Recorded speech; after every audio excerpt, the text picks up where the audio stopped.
York, on the first day of the year, America's newest political star took office. Zohran Mamdani, a socialist Democrat, a Muslim Asian American, was sworn in as mayor of New York. A city built on capitalism. Together, we will tell a new story of our city. This will not be a tale of one city governed only by the 1%. Zohran Mamdani was elected on an ambitious agenda to take from the rich and give to the poor. He wants the wealthy to pay more tax so that he can freeze rent and make childcare and city buses free. He also wants to lower grocery prices and build more affordable housing. New York is the richest and the largest city in America. It's a city built on dreams. But for many, they're slipping out of reach. Do you think the average New Yorker is being pushed out at the moment? Yeah, absolutely, 100%. It's America. You afford it, you pay for it. You can't afford it, find another apartment. You don't have to live in Manhattan. Mamdani has built his brand on disruption, much like New York's other famous son. Are you affirming that you think President Trump is a fascist? I've spoken about... That's okay, you can just say yes. Okay, all right. Okay, it's easier. Yes. It's easier than explaining it, I don't mind. We're in New York to see the new New York disruptor up close. Zohran Mamdani has ignited real hope and fierce resistance. Now he has to turn these promises into real change in one of the world's toughest cities to govern. Can he actually deliver on the ambitious agenda that got him elected? The world is watching you. That's why I'm here. Are you worried that you may have overpromised or could underdeliver? No, the promises that we made were at the scale of the crisis that New Yorkers are facing.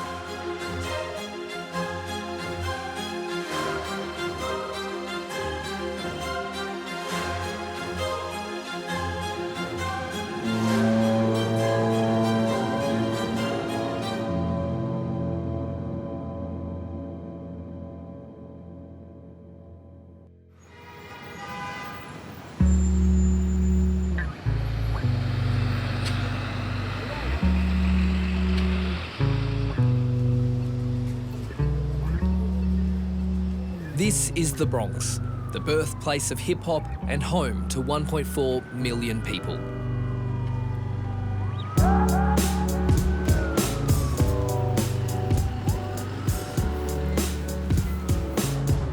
We're just 12 subway stops from the heart of Manhattan, and it's ripe for development. I'm in the South Bronx in Mott Haven. This neighbourhood is one of the poorest areas in America. 1 in 3 people here live in poverty. Traditionally, people here vote Democrat, but in 2024, there was a swing towards Donald Trump, and the issue on everyone's mind is affordability.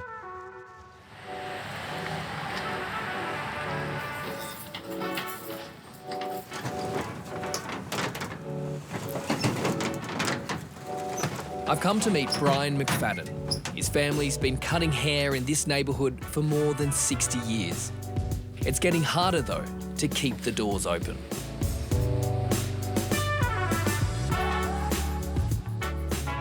Hi, Hey. Kamin. How you doing, Brian? Nice to meet you, Brian. Pleasure. Pleasure's all mine. Rest your jacket. Sure thing, thank you.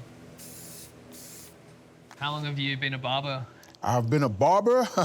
I've been a barber 40 plus years. I started cutting hair when I was young, about 14. Here in Mott Haven?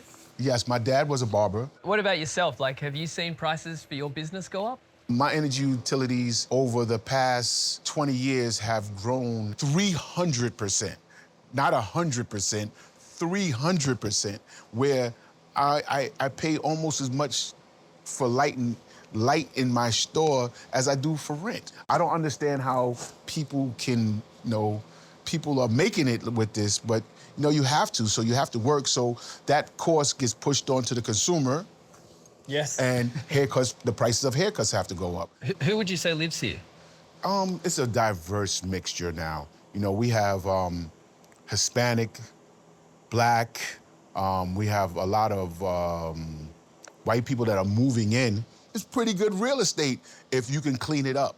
And I think that's the thing that's going on. Like, the cleanup is good, but the cleanup is not for us. The cleanup is for somebody else to come in and move in and to take over and to live in the areas that weren't cleaned up for us, but are being cleaned up for someone else. And that's where I guess, you know, you get a little bit of people feeling as if, you know, things aren't fair. Do they feel like they're being forced out? Some people do. Some people do. Not being able to afford the rent.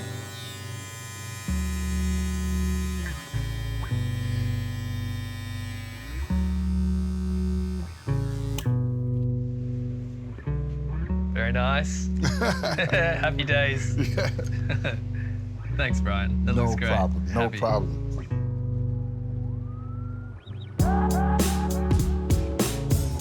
Hey, Clarissa. Nice How to are meet you. So nice to meet you. How's it going? Why is it so cold? I know. This is New York City.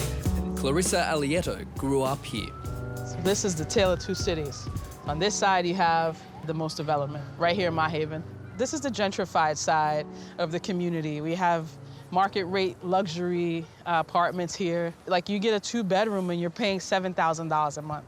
That's more which than is wild. 10,000 Australian as well. It's nuts. It's nuts. So this building went up 2 years ago and has been operating. The amenities are beautiful. There's a pool at the top. And also, that's also expensive. So you're seeing your neighborhood change in front of your eyes? Drastically. The development that I've seen, I moved over here about 19 years ago. None of this was here, none of it. How do you feel about the developments? It's disappointing because we can't afford, the working families who live in this community, who want to stay in this community, can't afford it, you know? And we deserve to be in these nice spaces. These apartments are not accessible to people who are from this community, who were born and raised in this community. Can you show me the other side of the Yeah, community? let's take you over to the other side. Thank you. My side, I like to call it. Your side? Yeah. About 1 in 16 New Yorkers live in public housing, overseen by the mayor's office. Clarissa grew up in one of these buildings, but many have been left to deteriorate, with a backlog of about $78 billion in repairs. We do have a new mayor. He has promised a lot. I think his focus is mainly, one of his biggest focuses is around affordability at a time where people are really, you know, they're desperate. He brings hope. He has a lot of work to do. It's not going to be easy. The repairs on this complex alone will cost around $717 million.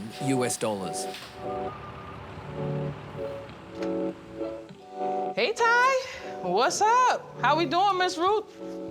We all right? Hey, I'm Kamin. Ty, this is Kamin. Nice to meet you, Ty. Residents like Mama Lou haven't had access to hot water in months. Welcome, come on in. She's been living here since 1982 and raised her 7 kids as a single parent.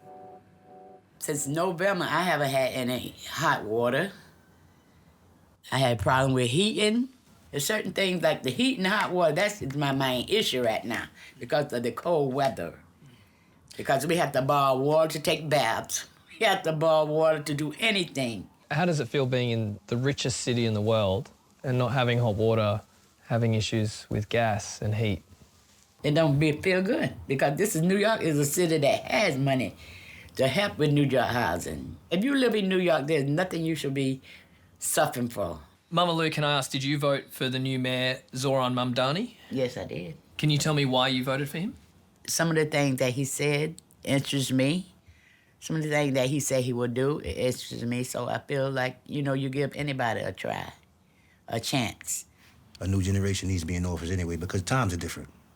The old way now is not necessarily working because things are shifting with the gentrification and the rent and the accessibility of this neighborhood. This place has access to everything, this neighborhood particularly.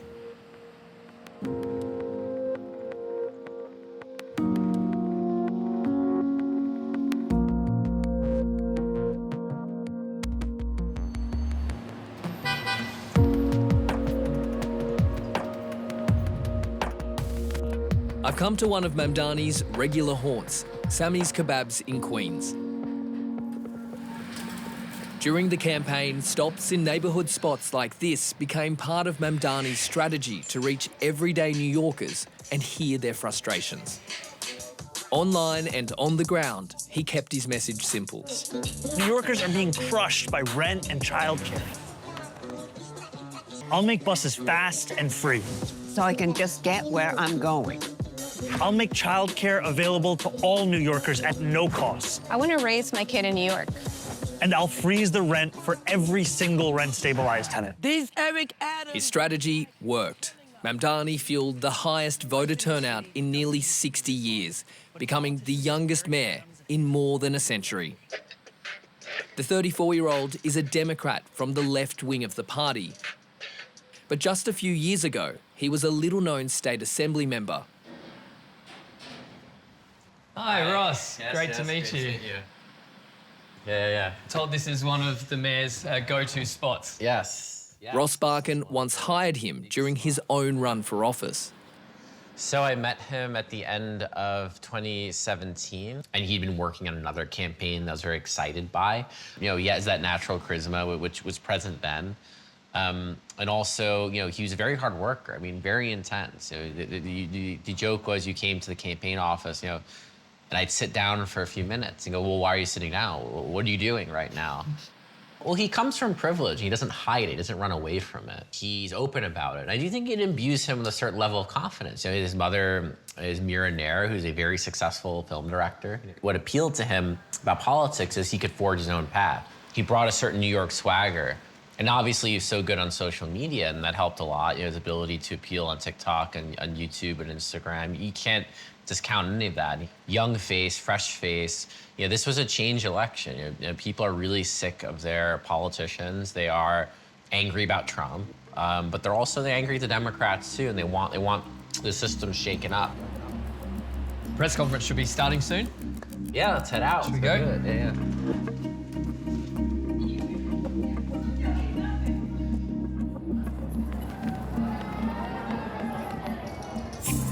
I want to see the man up close. He does media appearances almost daily, part of a strategy to saturate the news cycle.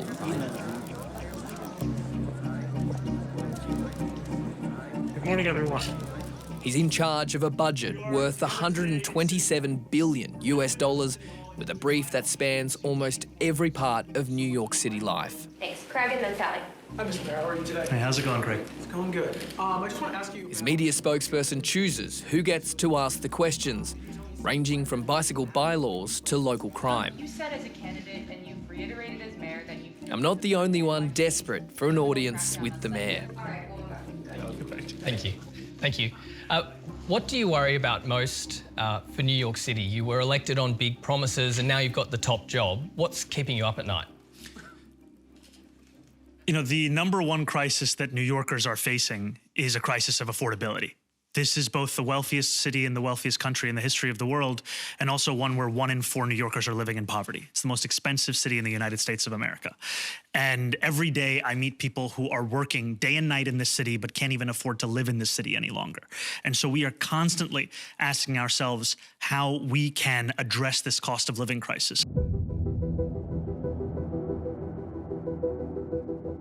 New York was once a place middle-class families could thrive.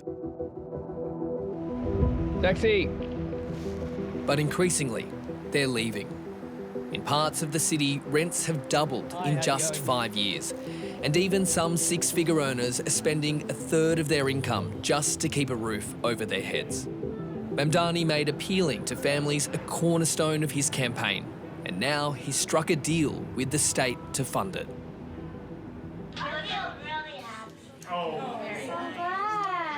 I want to share with all of you that I'm feeling happy because yesterday we announced that New York City is going to deliver universal childcare for every 2-year-old across the 5 boroughs. One of Mamdani's biggest promises was free childcare for all New York families, and now we're starting to see how that actually might happen. From September, the state will fund free childcare for 2-year-olds in some parts of the city, and it'll boost support for programs that already exist for older kids. I'm heading to Brooklyn, one of New York's most popular boroughs. This used to be a place that families priced out of Manhattan would come to live. Now, even they're being pushed out. Great, thank you so much.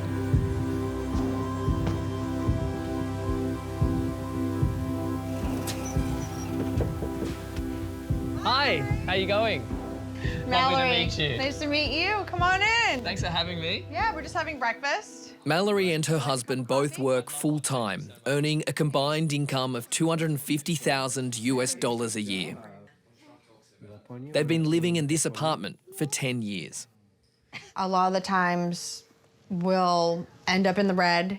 That's just the reality of it. After rent, daycare, I still have my student loans, just our regular bills, groceries, car. How are the middle class being hit? All of our money gets wiped into paying all those things. So it's interesting to see what's happening to the middle class. It's shrinking. It's shrinking, for sure. Childcare is one of their biggest costs. They're paying $2,000 US a month, but Mamdani's promises could change that. How would that impact you and your family? It would be huge. We would save money, right? We would save lots of money. Yeah.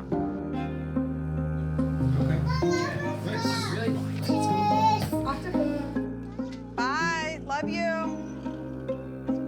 Bye. This one's a walk-up. And that's nearby? This one's in one's in the neighborhood. This one. 2-bedroom, 1-bathroom, small bedroom. Yep. Around 8,000 Australian dollars a month. Yep, just like a regular apartment. Mallory is a real estate agent and knows the market well. She's seeing rents become out of reach in her own neighbourhood. Seeing these prices literally a few minutes away from where you live, does it make you ever worry that you could be priced out of your neighbourhood? You know, we think about it all the time because our rent keeps going up and up. If it keeps going up, we're not going to be able to afford to live here.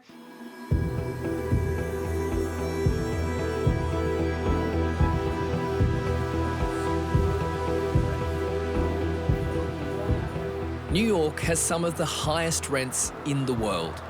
Back home in Australia, complaining about property prices is practically a national pastime.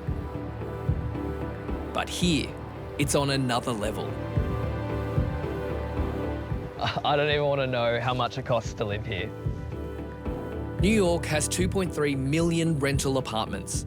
Nearly half of them are protected from steep rent hikes by a city board appointed by the mayor. It decides the rent rise each year. Mamdani has promised the board will freeze those rents during his entire term as mayor. I'm freezing your rent as the next mayor of New York City. Let's plunge into the details. Freezing the rent is at the heart of Mamdani's agenda, and the hope is this freeze will bring some relief. But for many landlords, it means no extra income to cover rising costs. It sparked a fierce backlash. This is one of the apartment buildings that would be affected. It's owned by Humberto Lopes. Mr. Lopes. Hey, nice Mr. Kamin, how are you, sonny? I'm good, how are you? Yes. This is your building? Yep. Come on, let's go inside and see this. Thank you very much. The rent freeze is a direct threat to his business.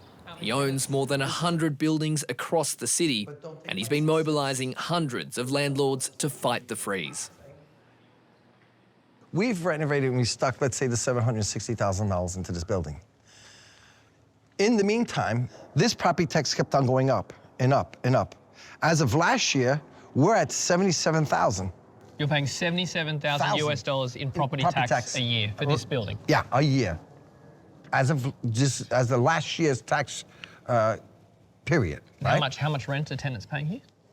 The rents are basically anywhere from $1,500 to $2,000 to $500. Okay? But you're living in a 3-bedroom apartment. You're living in a 2-bedroom apartment. These apartments are big. The bedrooms are huge. Is that because they're rent stabilized? They're rent stabilized. So basically, a 3-bedroom apartment, huge, for $2,300, you don't find that nowhere. Humberto says landlords are choosing to board apartments up rather than fix them. Here's the neighbor. I don't want to criticize him, right? But this is what happens here when you start not being able to afford the building anymore. You can't fix it. You start boarding them up. Is anyone living there? No, that's it. It's probably emptied out. It's not worthwhile fixing because we can't get no increase for it. People forget that real estate is a business. You must understand that. This is not for free. This bullshit of free doesn't go this way. That's how you destroy something. A lot of people want rent-stabilised apartments because they feel they can't live in New York City without it because it costs so much to rent. So do you see that there is a problem? Here's the problem. Let me stop you. I want a Bugatti, but I can afford a Mercedes. You understand me now? Don't go for the Bugatti. I can't afford $6,000 a month rent. Let those people who can afford it, let them buy them. It's America. You afford it, you pay for it. You can't afford it, find another apartment. You don't have to live in Manhattan. How do you fix this immense wealth disparity in this city when a quarter of New Yorkers live in poverty? Who cares? You don't care for your fellow Americans? No, it's what you have no program for them. Or did you not understand that you must solve their problem? Get them going somewhere. You get them going by knowing their losses and how you can put them back on their feet, not by giving everything for free. You must not take someone's success and feel that it's a burden, it's a must, that he has to pay for your fucking loss. No, it's America. You gotta understand, my success is not yours. You're not my partner.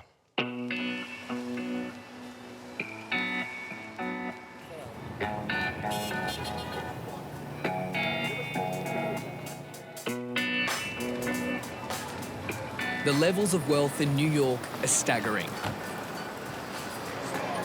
The city is home to nearly 400,000 millionaires and 66 billionaires.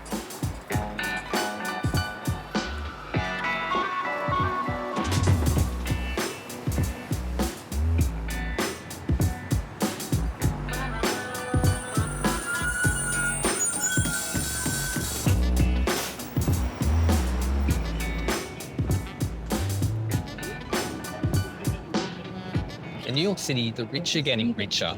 About 1 in 24 people here are millionaires, but 1 in 4 people live in poverty. Mamdani's promises are expensive, and he's inherited a budget that's not in great shape. But he has a plan to tax the rich. Is I continue to think that having the top 1% of New York City, or making more than $1 million a year, having them pay 2% more for an economic agenda that would transform every New Yorker's life, including their own, is something that is worthwhile. But to tax the rich and the big corporations, he needs the support of the state governor. And he's piling on the pressure. If he's successful, it's going to hit people like billionaire John Katsimatidis. Mr. Katsimatidis, Kamin. Ah, Kamin, welcome to Gristedes, New York. Thank you, lovely to Good to see you. Thank you. How'd you get John owns the New York grocery chain Gristedes. A prominent Republican figure, he spent thousands campaigning against Mamdani. The people of the city of New York made it my mission not to get him elected. Yes, you even said you might leave New York. And I texted him and I said, well, the race is over. You won, we lost. So let's try to work together to make New York a better place to live. The two may have struck an uneasy truce, but John still isn't sold on Mamdani's agenda. So what do you think of the new mayor? I believe in giving him a chance. You always give a new mayor 100 days to sink or float. And I pray for him to come to common sense, because he's a smart guy. He went to Bronx Science High School, 160 IQ. I hope he realizes that he has to do certain things to make sure the exodus does not continue. There are people that say, why should I pay a lot of extra taxes? They're going to Florida, Tennessee. They're going to states where there's no taxes. His agenda includes city-run grocery stores, free buses, more affordable homes, and he wants to tax the rich. What do you think of his agenda? Taxing the rich will cost more jobs, will cost more exodus. Why do you think that's a problem? Because 2% of the people pay 48% of the taxes already. At a certain point, people reach the oh crap level. You know, oh crap. You're friends with President Trump. Have you discussed the new mayor? We talk once in a while. What does he think of him? Well, the president had the book, The Art of the Deal. And if he can deal with the head of North Korea, South Korea, China, Russia. He can certainly deal with a 34-year-old kid in New York.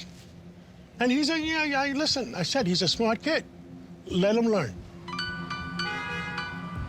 Many of New York's problems start and end with real estate. And who knows real estate better than Donald Trump? The president rallied against Mamdani, calling him a communist, but now they've formed a surprising working relationship. I think he wants to make it greater than ever before. And if he can, we'll be out there cheering. I'll be cheering for him. The mayor has promised to build 200,000 affordable apartments across New York. And when he met President Trump recently, his pitch was simple. Let's build. Kamin, lovely to meet you. A pleasure. What's the plan today? We're going to be checking the platforms here in the subway for homeless, emotionally disturbed. Curtis Sliwa is no stranger to New York politics. He founded volunteer group The Guardian Angels in the 70s and more recently ran against Mamdani as the Republican candidate. Curtis. Oh, pleasure. Thank you for everything. You're welcome. Thank you. Popular man. Yeah. Obviously not popular enough, right? I've been the mayor.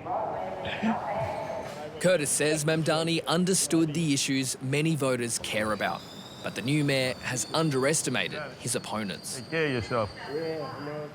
I think with Zohran, it's more naivete than the fact that he doesn't want to achieve it. But I think he's going to realize fast that the powers that be are not going to let him get what his agenda is. What's the resistance he's going to face? Who are those people standing in his way?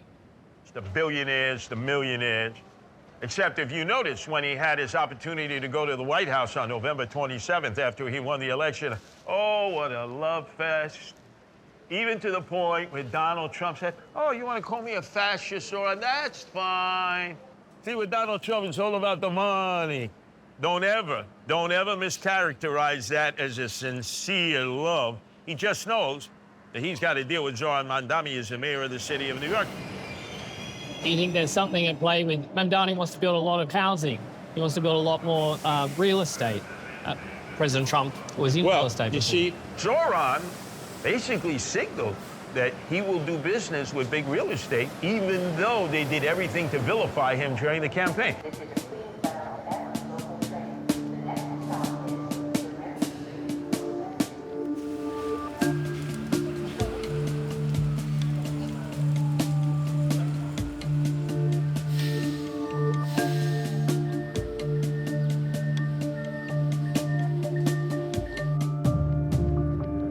Back in the Bronx, people are watching the new mayor closely, and that comes with a healthy dose of New York skepticism. How do you feel about the new mayor, Zohran Mamdani? It's not that I have to give him a shot because he's there.